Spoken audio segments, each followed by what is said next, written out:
ನೋಂದಾಯಿತ ಕಟ್ಟಡ ಕಾರ್ಮಿಕರ ವಿವಿಧ ಬೇಡಿಕೆ ಈಡೇರಿಕೆಗೆ ಆಗ್ರಹಿಸಿ ಚಿತ್ರದುರ್ಗದ ಕಾರ್ಮಿಕ ಇಲಾಖೆ ಕಚೇರಿ ಬಳಿ ಅನಿರ್ದಿಷ್ಟಾವಧಿ ಪ್ರತಿಭಟನೆ ನಡೆಸಲಾಯಿತು.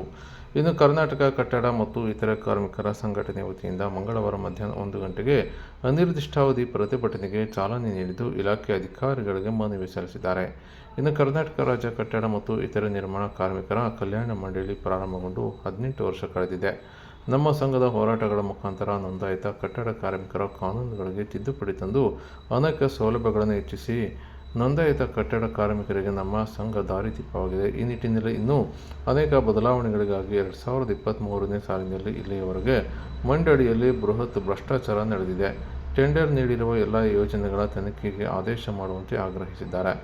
ಇನ್ನು ಈ ಹಿಂದೆ ಬಿಜೆಪಿ ಸರ್ಕಾರದ ಅವಧಿಯಲ್ಲಿ ನೀಡುತ್ತಿದ್ದ ವಿದ್ಯಾರ್ಥಿ ವೇತನವನ್ನು ಮುಂದುವರಿಸಬೇಕು, 3 ವರ್ಷಕ್ಕೊಮ್ಮೆ ನವೀಕರಣ ಮಾಡುವಂತೆ ಆದೇಶಿಸಬೇಕು, ನೋಂದಾಯಿತ ಕಟ್ಟಡ ಕಾರ್ಮಿಕರ ಸಹಜ ಸಾವಿಗೆ 5 ಲಕ್ಷ ಪರಿಹಾರ ನೀಡಬೇಕು, ನೋಂದಾಯಿತ ಕಟ್ಟಡ ಕಾರ್ಮಿಕರ ಮನೆಗಳ ನಿರ್ಮಾಣಕ್ಕೆ 5 ಲಕ್ಷ ನೀಡಬೇಕು, ಪಿಂಚಣಿಯನ್ನು 5,000 ರುಗಳಿಗೆ ಹೆಚ್ಚಿಸಬೇಕು ಮತ್ತು ಜಿಲ್ಲಾ ಕಾರ್ಮಿಕ ಅಧಿಕಾರಿಗಳ ಕಚೇರಿಯಿಂದ ನೀಡಬೇಕು ಮತ್ತು ಇನ್ನೂ 10 ಹಲವಾರು ಬೇಡಿಕೆ ಈಡೇರಿಕೆಗೆ ಆಗ್ರಹಿಸಿ ಈ ಒಂದು ಮನವಿ ಸಲ್ಲಿಸಿದ್ದಾರೆ.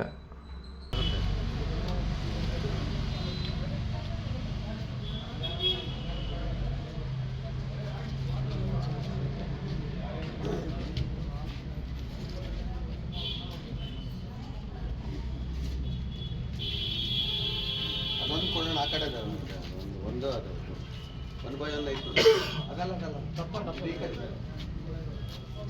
ಎಲ್ರಿಗೂ ನಮಸ್ಕಾರ.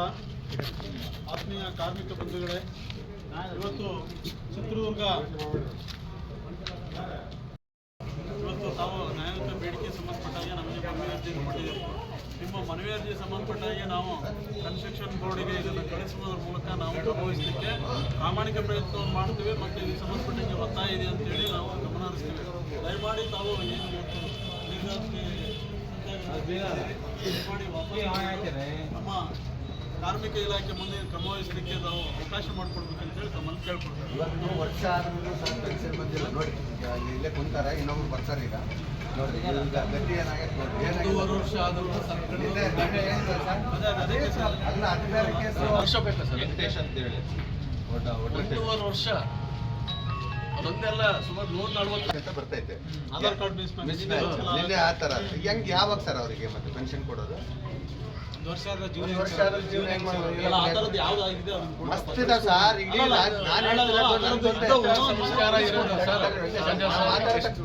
ನಾನು ಹೇಳ್ತಿರೋದು ಏನು ಗೊತ್ತಾ ಸರ್, ಸಾಲಿಡ್ ಆಗಿ ಇಡೀ ಕರ್ನಾಟಕದ ವಿಷಯ ಮಾತಾಡ್ತಿದ್ದೀನಿ. ನಮ್ಮ ಸಂಘದ ಪರವಾಗಿ ನಾನು ಮಾತಾಡ್ತಿರೋದು, ನಾನು ಆತನ ಪರವಾಗಿ ಒಬ್ಬನ ಪರವಾಗಿ ಮಾತಾಡ್ತಿಲ್ಲ. ಇಡೀ ಈ ರೀತಿ ಇರ್ತಕ್ಕಂಥ ಕುಟುಂಬಗಳಿಗೆ ಅನ್ಯಾಯ ಆಗ್ತಿದೆಯಲ್ಲ ನಮ್ಮ ಕಾರ್ಮಿಕರಿಗೆ, ಯಾರು ಹೊಣೆ ಅದಕ್ಕೆ ಅಂತ ನಾನು ಇವತ್ತು ಪ್ರಶ್ನೆ ಮಾಡ್ತಿದ್ದೀನಿ.